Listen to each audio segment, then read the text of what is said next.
Childhood has a way of showing you where you stand. In my house, that lesson usually started with my brother, my older brother. No one ever explained how it worked.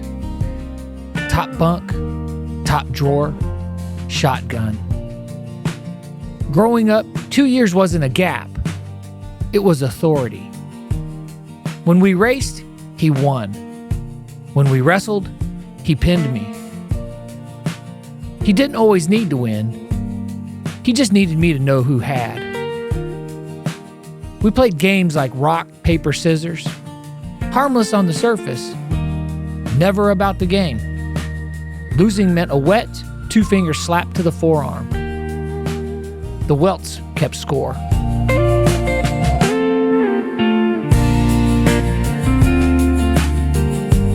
Baseball cards mattered more to me than they ever did to him. We both collected, but we collected differently. I bought mine a pack at a time, organized them, swapped them, flipped for them. My shoeboxes filled fast. I don't remember ever seeing him buy a pack, open a pack, or trade cards with his friends.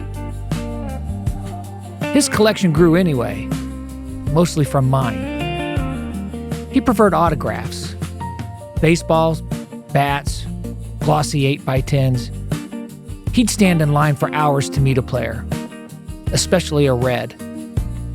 I chased Aaron, Clemente, Mays. He preferred Rose, Bench, Morgan, the big red machine. If I had a red, he found a way to extort it. Like many families in the 70s, we traveled in a conversion van with paneling and shag carpet, most of it built out by my mom and dad. Dad usually drove. Vans back then only had one sliding door, and my brother was always the first out whenever we stopped. On one cross-country trip, I'd been squirming in the back for at least 20 miles. To my dad, bathroom needs weren't emergencies. You held it until the next stop. So when we finally pulled into a small gas station, I was already fighting my way out of the van. What looked like generosity was just another one of his setups. I made it to the restroom door first. Locked. A small sign said the key was kept at the counter. I turned around and hustled inside.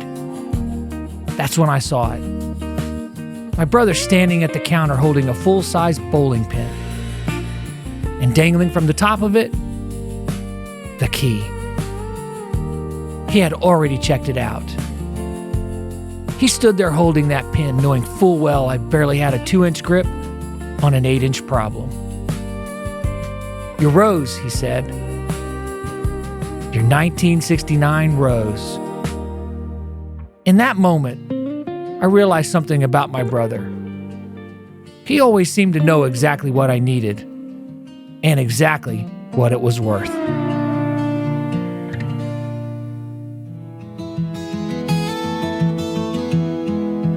Another time, in the dead of winter, Mom and Dad were away. I don't remember where, but only my brother and I were home for the night. And it was bitter cold. I stepped outside for something quick. Let the dog out, grabbed some firewood. I don't fully remember. But I didn't bother with a coat, hat, or shoes. I didn't even pull the door shut behind me. And a few seconds later, I heard it. The door close, the lock click. The last sounds I wanted to hear. I pounded on the door. Nothing. I yelled his name. Nothing. The cold was steady. The kind that takes the very life from you. I yelled again, louder this time. Then I saw him in the upstairs window. In his hands, he had my coat. "What's it worth to you?" he said. "What are you talking about? That's my coat, now let me in." He repeated himself. "What's it worth to you?" $1, I said. "Think harder." "What do you want?" I said, my feet reminding me just how cold it was. "Your bench." "Which one?" "The All-Star one." I assumed he meant the 1978 Topps Johnny Bench, so I agreed. Andrew Morgan. Which one? The one with the blue back. The 1980 Topps. No big deal, I had doubles. Down came my coat. I didn't put it on. I stood on it. Back and forth we went until I had traded more reds for my hat and gloves. The 1978 George Foster. The 1979 Dave Concepcion. The 1980 Ken Griffey. But what I needed was my shoes. By then, my feet were completely numb. What about my shoes? I asked. What are they worth to you? I didn't think I had any reds left he didn't already have. Just give me my shoes, I said. Your bump wheels, he said. One for the left, one for the right. By then, my feet truly hurt. There was no negotiation. Now let me in, I said. No response. He just closed the window and walked away. When the house finally went dark, I made my way to the detached garage. I lay there staring at the rafters, listening to the wind outside, feeling the cold press in from every side, and realizing that warmth, like everything else in our house, sometimes had a price.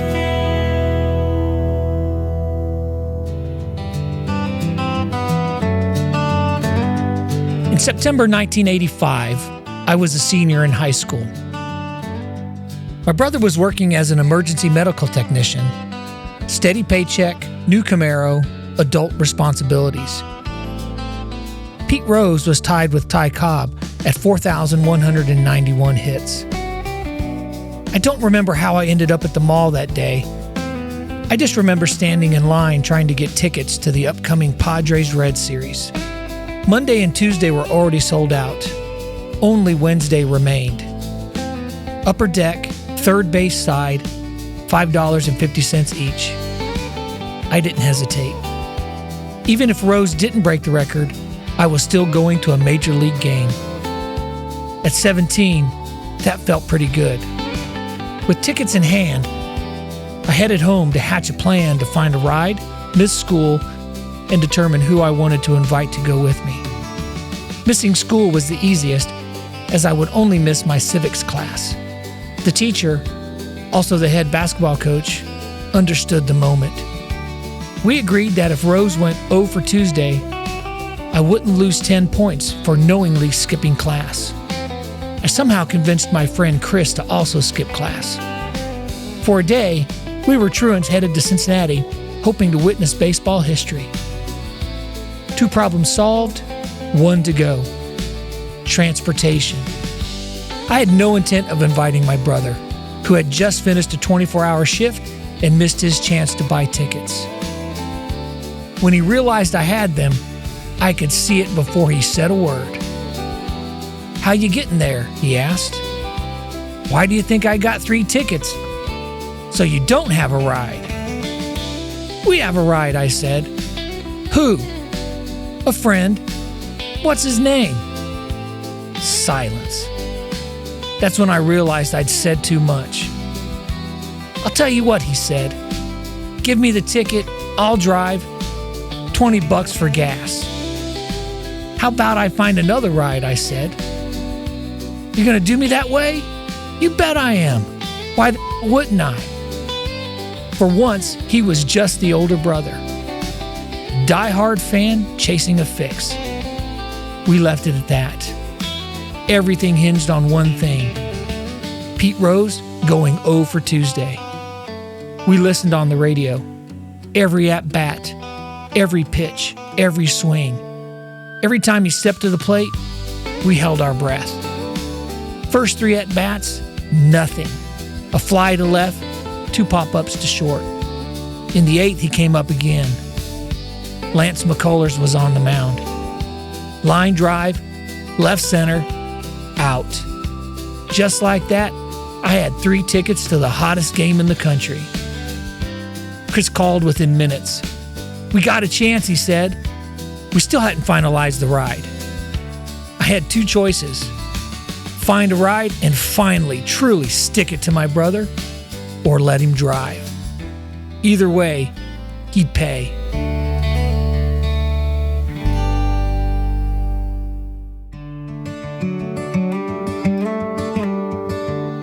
I don't remember much about the drive to Riverfront Stadium, but I remember the moment we walked in. Go for it, Pete flyers everywhere. The place felt electric. It was a sellout. Standing room only. Everyone knew what might happen. That night, Rose hit second behind Eddie Milner, Eric Schau pitching for San Diego. When Rose stepped in for his first at-bat, the whole stadium leaned forward. First pitch, ball one. Rose was sizing up Schau. Second pitch, fouled off, dialing in. Third pitch, ball two. Then the fourth pitch came. Line drive, left center, pandemonium. People jumping, high fives everywhere. Me, Chris, the rows in front of us, the rows behind us. The scoreboard flashed 4-1-9-2. Rose tipped his cap at first. He hugged his son. Marge Schott rolled out a red Corvette. And somewhere in the middle of all that noise, I looked over at my brother. And in that moment, it hit me. He was exactly where he was supposed to be.